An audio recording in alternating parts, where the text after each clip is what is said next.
Let's roll through some sports headlines to conclude today's show. Got a great night of college basketball. Michigan State plays Kentucky, and Duke plays Kansas there as well. And I talked about this at the top of the show. Kentucky is a team that I view as still very much a national title contender here at this point. They lost to Louisville earlier. Louisville, obviously, Cincinnati has to deal with them at Heritage Bank on Friday. That will be challenging, obviously. But Louisville's really, really good, too. So I don't think Kentucky necessarily is in a spot where they're out of this thing just because they lost to Louisville. That's ridiculous. I expect them to play well tonight. But Izzo, Sparty, they're going to play well as well. So 6:30 tip tonight. That should be a lot of fun as college basketball really gets into full swing. And then Kansas and Duke as well. Talked about this at the top. You get the Boozer twins, obviously. Freshman, Duke, John Shire, even with Coach K, you're always going to have to play with some freshmen, right, because you're going to get a lot of the top recruits. They do have some guys coming back on their team, and it'll be interesting to see how they kind of gel over the course of the next few weeks here. But I think Duke's certainly going to be a threat in this thing at the very end. I think they're going to be in a good spot, and I expect that to be a good game there as well. And Xavier plays Old Dominion tonight. And it's been a rough go for the Muskies. We've talked about it at length. They need to win this game, flat out. I don't care what kind of recruiting situation you find yourself in. I don't care how poorly Sean Miller set you up before he departed for Texas. You got to beat Old Dominion, right? I think they're 10.5-point favorites in this game. Got to establish some positive momentum or maybe even a little bit of hope in the fan base that this thing isn't going to be literally the worst season of all time. You have to win tonight. Hard to believe I'm saying that for a college team on November 18th, but must win tonight for the Muskies against Old Dominion, and we'll have some highlights up there on our Chatterbox Twitter pages if you want to follow that along tonight. College football playoff rankings also will be released tonight on ESPN. We'll see if there's any shakeup at the top. I don't anticipate they will. I think they'll have Ohio State 1, rightfully so. Indiana probably 2, A&M 3, Georgia 4 would probably be my guess here at this point. I would be tempted to put Georgia a step above Texas A&M in the rankings here at this point. Texas A&M, of course, was at home against South Carolina. We're down 30-3 at halftime, then came all the way back and won 31-30. So credit to the guts of the team and the grittiness to hang in there and play good football throughout the duration of that game, or that second half, I should say. But that's a very concerning first half, and that's not like you're playing Ohio State there in South Carolina. It's a fine team. They got some good players, but that kind of a half can't happen. So they deserve a lot of credit for coming back, but obviously that's borderline lucky to come back and win a game like that. So credit to them. They keep their undefeated season going, but I would be tempted to put Georgia above Texas A&M after that performance. And then Indiana, obviously, they handle Wisconsin. That defense is good. The Wisconsin offense, obviously, is horrible, but Mendoza now has kind of become that Heisman favorite. I think Simpson certainly takes a significant step back with his performance, even though I thought he was fine in the game this past weekend against Oklahoma. But I think it's probably a Sayin Mendoza award. Sayin, unfortunately, like they play Rutgers this week. Are you going to win the Heisman in a game against Rutgers? No. But if he balls out against Michigan, then balls out against Indiana, I think he'll have an opportunity to win it. Kind of feels like the winner of that Ohio State-Indiana, the quarterback of that team, if they play well, is probably going to win the Heisman Trophy here at this point. Virginia Tech set to hire James Franklin. Franklin, of course, fired this year by Penn State. He had been there for a decade plus, won a ton of games, but not able to get over the top. Couldn't win that big game, right? Only beat Ohio State once, and you could kind of see the frustration of the athletic department and certainly the fan base, because the second things went really wrong, he was gone, right? Because he always won the games he should have won and then lost the big games.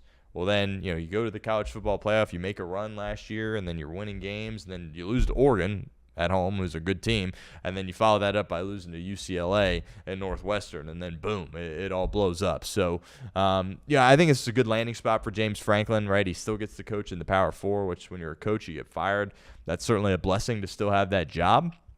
And look, I thought it would be a huge mistake if like a Florida or an LSU or even an Arkansas went after him. They didn't, and he goes to Virginia Tech. So he talked about on game day like winning a national title at his next stop. He's not going to win a national title at Virginia Tech, but do I think he can improve that program, get them back to where they were when Beamer was the coach? I think a possibility. I think he could be, one of the top 4 or 5 teams in the ACC. Obviously, a very weak conference there, but he lands on his feet. He gets the Virginia Tech job.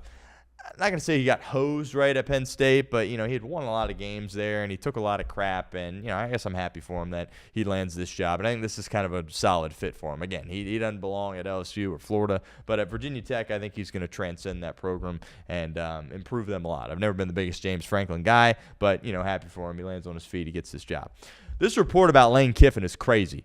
Apparently, Ole Miss is giving him an ultimatum that basically says, hey, you got to decide before the Egg Bowl what you're doing next year, which seems ridiculous, right? If I'm Ole Miss, I'm like, you focus on trying to win a national title, right? This isn't a team in Ole Miss that has a couple of losses, right? You got one loss, and this is your best shot to win a national title since Lane Kiffin has been here. The last thing I want to do is pressure him into some, what if you make him leave and he leaves, and then you burn away an opportunity to potentially win a national title. So if I'm Ole Miss, I get it from a recruiting perspective, and I get it. You don't just want to be kind of in a tough spot where it's like, the season ends, but the portal's always going, and the coaches that have already picked where they want to go if they're leaving. I understand it to some degree, but I'm letting him coach throughout this thing, and then I'm giving him a blank check at the end of it.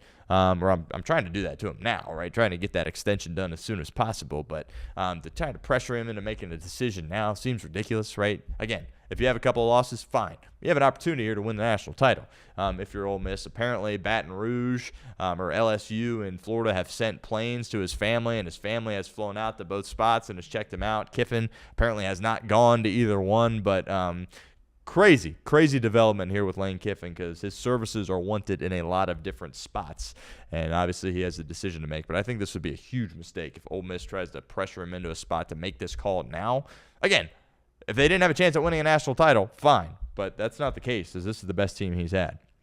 Lastly, we don't talk a ton of boxing on the show. I'm not sure we're going to get into that habit. I am I watch a lot of UFC, would consider myself a fight fan. Boxing kind of has died recently, right? I remember growing up watching Floyd all the time. That was great. But since him, who has been that guy? Canelo, okay, right? But, this Tank Davis guy, right? Well, he's in trouble with the law. But Jake Paul apparently is going to fight Anthony Joshua.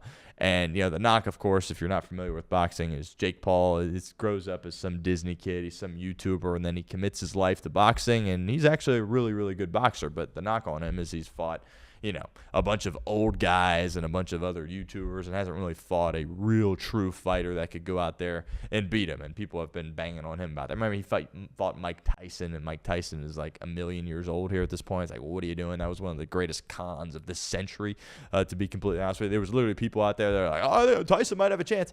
The guy's a million years old. What are you talking about? And Jake Paul obviously went out there and dominated that fight. But he's fighting Anthony Joshua, and this is a real thing. This is actually happening. He was supposed to fight Tank Davis, who's probably the most, certainly in the United States, most popular boxer here at this point. He's got a bunch of legal stuff going on. He seems like he's just a horrible human being. So that fight gets canceled, but Paul still wanted to fight, and he's going to fight Anthony Joshua. Well, Anthony Joshua is the two-time heavyweight champion of the world and is an Olympic gold medalist and is a huge guy. He's a heavyweight.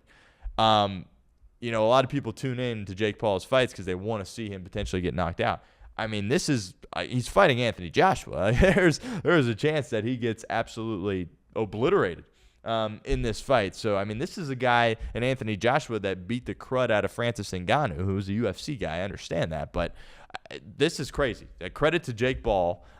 He's got some serious guts. He's got to be crazy to do this. He's going to make a ton of money, obviously, doing this as well. It'll be on Netflix. It's in December, so, it's coming up here relatively quickly. I think it's 8 3-minute rounds. This is a fight that if you like boxing, you got to tune in, right? Even if you hate Jake Paul, it's like Anthony Joshua is fighting this guy, and Jake Paul has kind of been able to win and navigate all this, but hasn't really fought anybody. He did fight Fury and obviously lost. Tommy Fury, obviously, not Tyson Fury, but this is, I think apparently some people think that Joshua's going to do this and then hopefully get Tyson Fury to come out of retirement and fight him. But I thought it was fake when it came out. This guy's fighting Anthony Joshua. Are we serious? So I'm going to tune into that, and obviously we'll see how that goes for Jake Paul.